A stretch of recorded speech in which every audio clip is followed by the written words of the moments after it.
돌발 퀴즈 내일 또 만나요.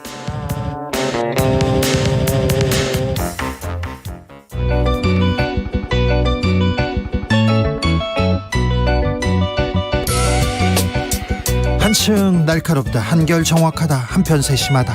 밖에서 보는 내밀한 분석, 정치적 원의 시점.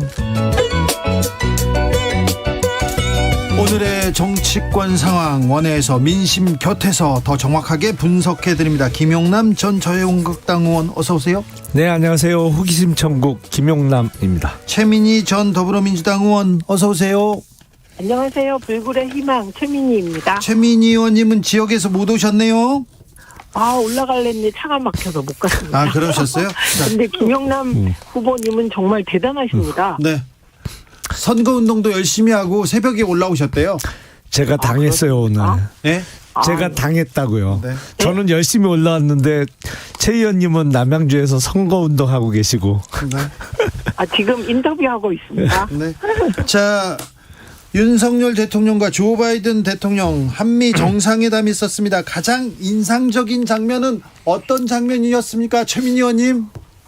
저는 7초 멈춤이었습니다. 7초 멈춤. 네, 워싱턴 포스트 기자가 내각의 여성이 좀 적다는 취지의 질문을 하지 않았습니까? 네.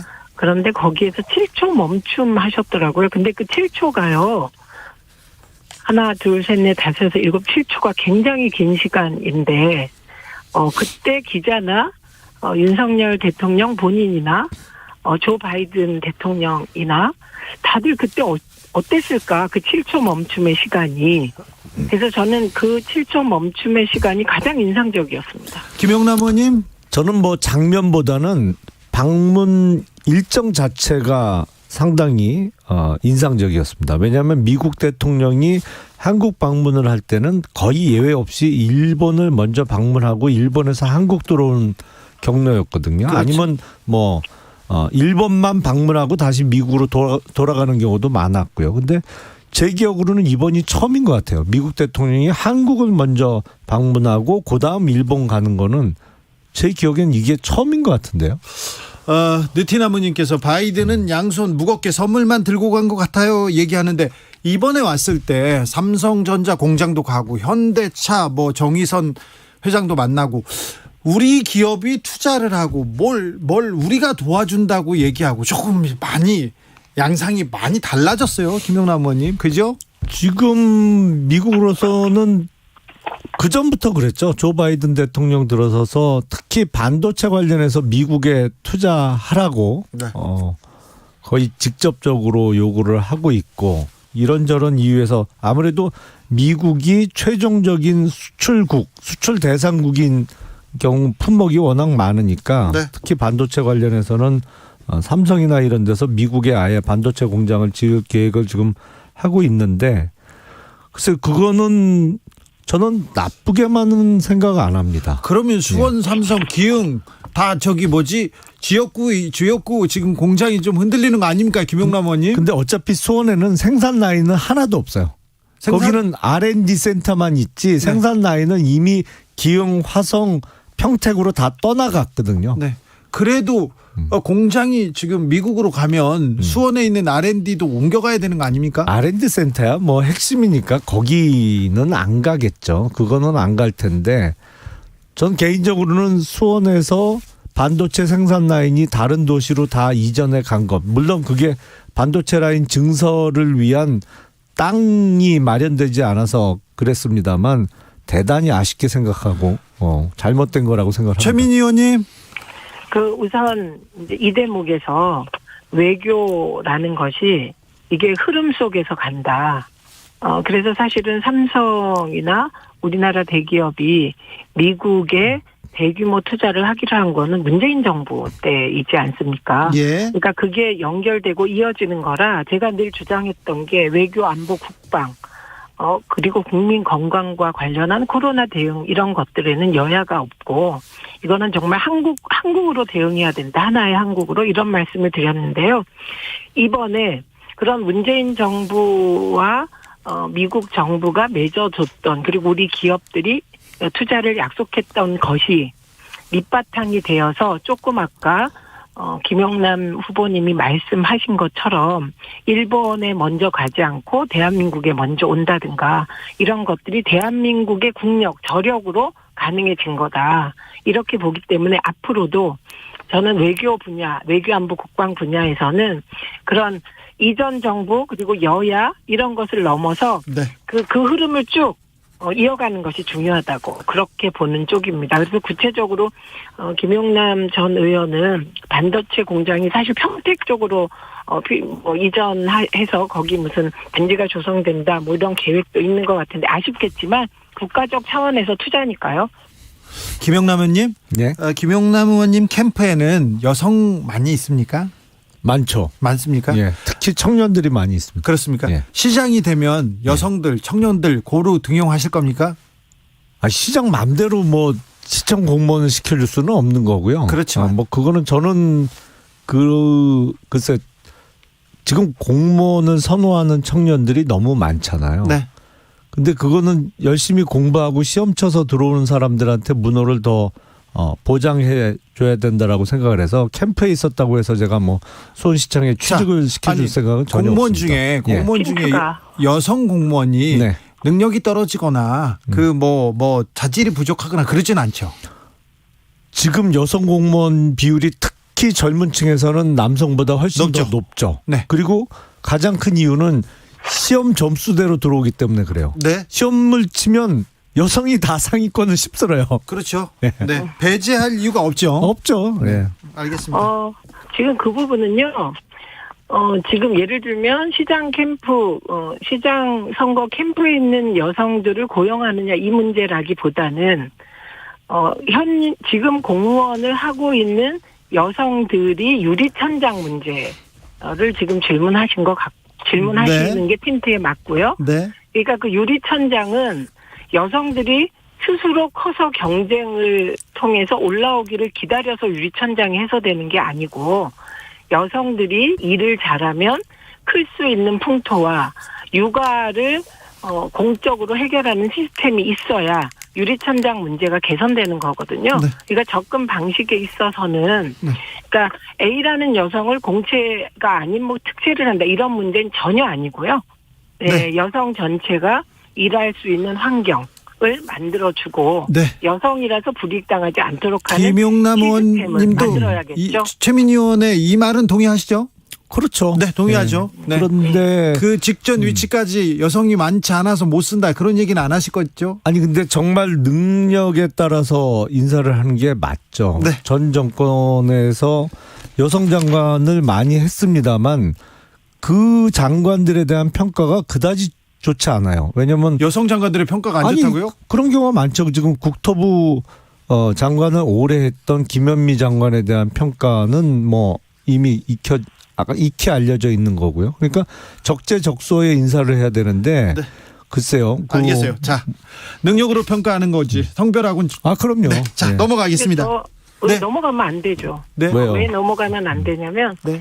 예를 들면 한명숙 전 총리 같은 분이 계십니다. 네. 어느 자리에 가도 일을 잘해낸 분이시죠.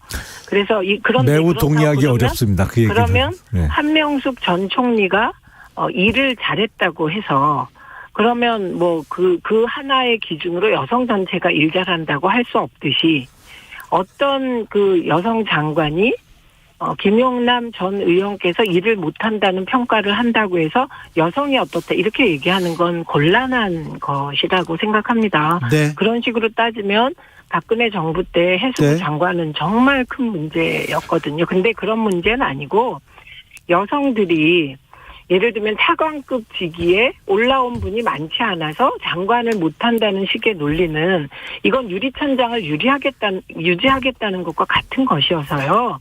저는 윤석열 대통령의 이 부분 관련한 인식이 여성가족부 폐지를 페북에 올렸던 인식을 그대로 보여주는 겁니다. 김영남 의원님. 저는 특히 그 고위직 인사와 관련해서 그전에도 보면 지역 안분하고 또 남녀 비중을 조절하고 이런 경우가 대부분이었는데 저는 이거에 대해서는 동의하지 않아요. 왜냐하면 항상 장관 내각 이렇게 분포를 보면 영남 몇 프로, 호남 몇 프로, 나중에는 충청도 몇 프로 하고 최근에는 아주 최근에는 강원도 지역으로 분류를 좀 하더라고요.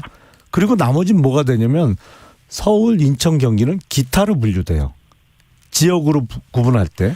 그리고 남녀 비율도 항상 하는데 저는 이거는 오히려 불평등하거나 능력에 따른 인사가 아니라고 봅니다. 물론 여성들이 능력이 없지 않아요. 근데 더 찾아내고 더 발탁하는 그 노력을 해야 되겠습니다만 아니 예를 들어서 뭐 이번에는 뭐 영남 출신이 너무 많다. 그래서 호남 출신을 더 채워야 된다. 아니면 거꾸로의 주장도 항상 많이 나오는데 저는 비율에 맞춰서 기계적 그 어떤 비율을 맞추는 인사는 동의하지 않습니다. 알겠습니다. 그게 이 부분은 진짜 심각한 이견인데요.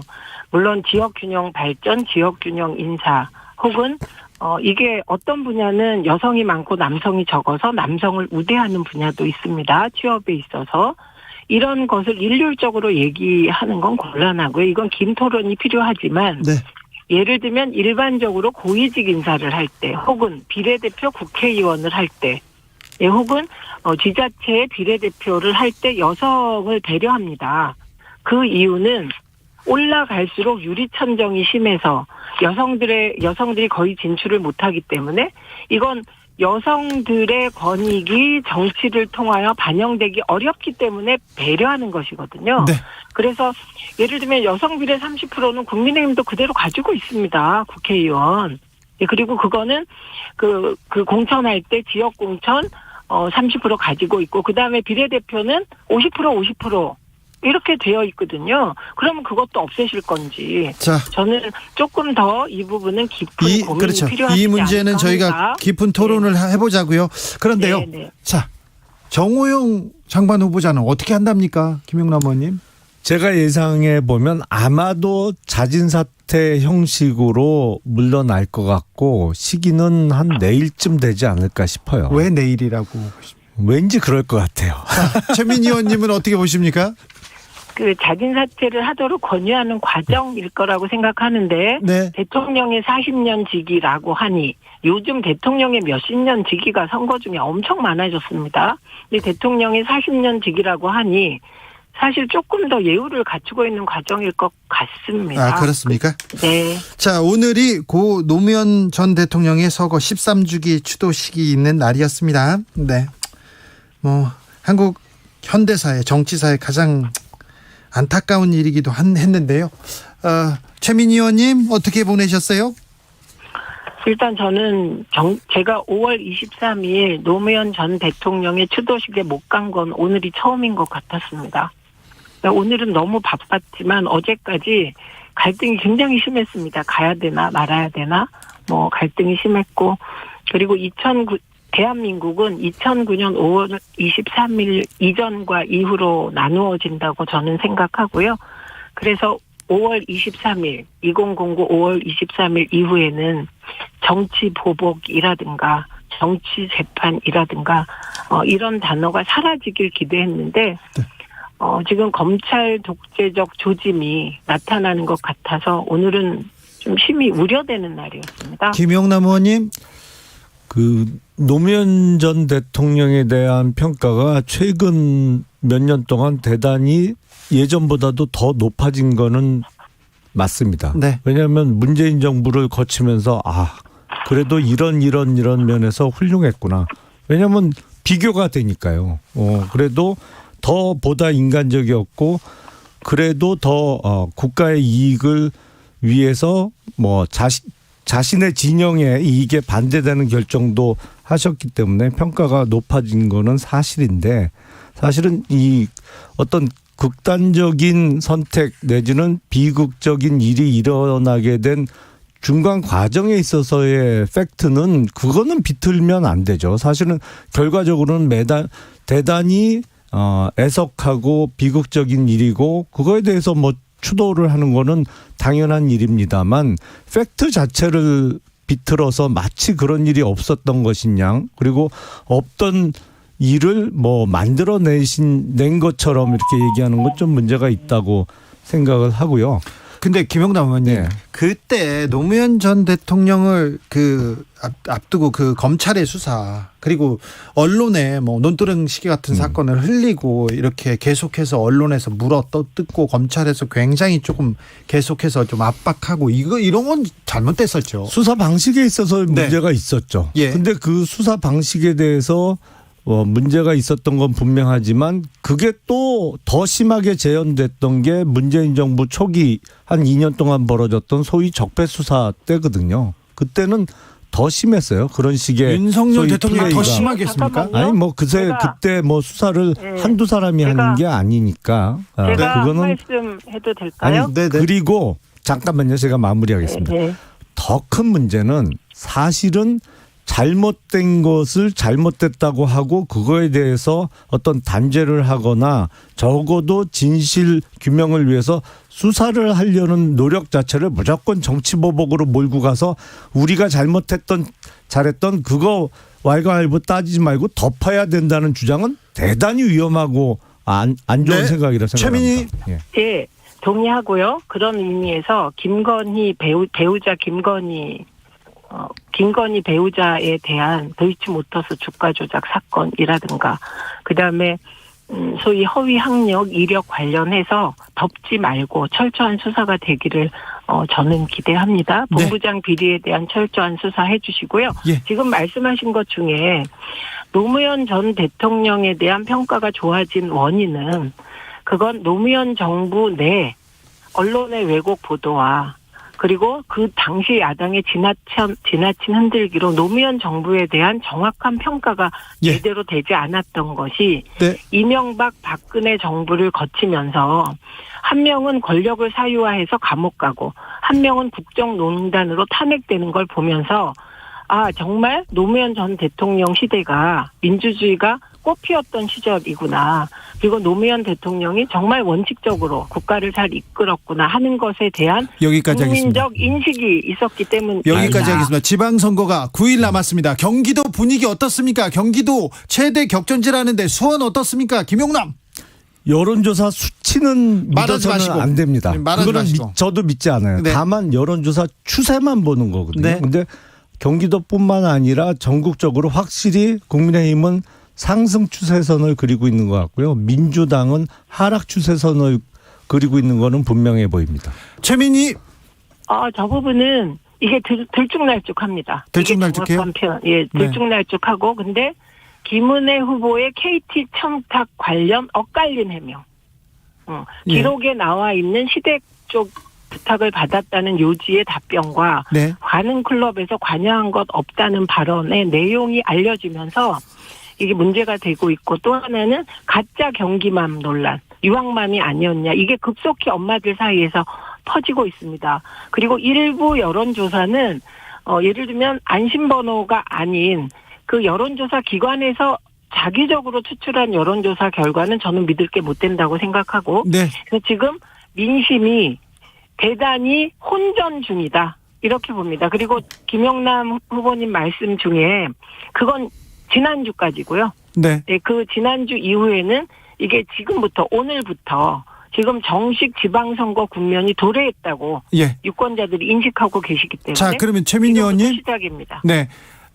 어제까지는 지금 국민의힘이 지지도가 조금 상승세고 민주당은 좀 답보 상황이었는데 오늘부터는 좀 달라질 것이다. 이렇게 생각하시는 거죠? 아니 일단 그 경기도와 남양주 상황은 그게 지난주 초반까지였고요. 네. 후반에는 달라졌습니다. 그러니까 그 자. 흐름이 다른 것 같습니다. 자, 9일 남았는데요. 마지막 이 선거의 변수는 뭐가 될까요?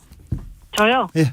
저는 이재명 후보를 찍었던 1,700만 그리고 0.73%의 석배에 가슴 아팠던 그 민주당 지지자들, 야당 지지자들이 분위기에 귀 눌리지 말고 네. 나와서 자기가 지지하는 후보를 뽑느냐 안 뽑느냐가 이번 선거의 결과를 근데 좌우할 거라고 민주당에서 봅니다. 계속 지지층이 결집하면 지지층이 찍으면 이긴다 하는데 중도의 마음을 잡아야 될 거 아닙니다. 아닙니까? 그 지지층 결집을 얘기하는 게 아니라 0.73%의 석패에 그러니까 민주당 지지의 가장 오른쪽에는 중도가 포함되어 있죠. 그 소극적 지지라고 표현을 하는데요. 네. 그 소극적 지지자들을 최대한 끌어내는 것이 민주당의 과제라고 봅니다. 김영남 의원님. 제가 보기에는 이제 9일 남은 선거에서 사실은 사전 투표까지 고려를 하면 며칠 안 남았거든요.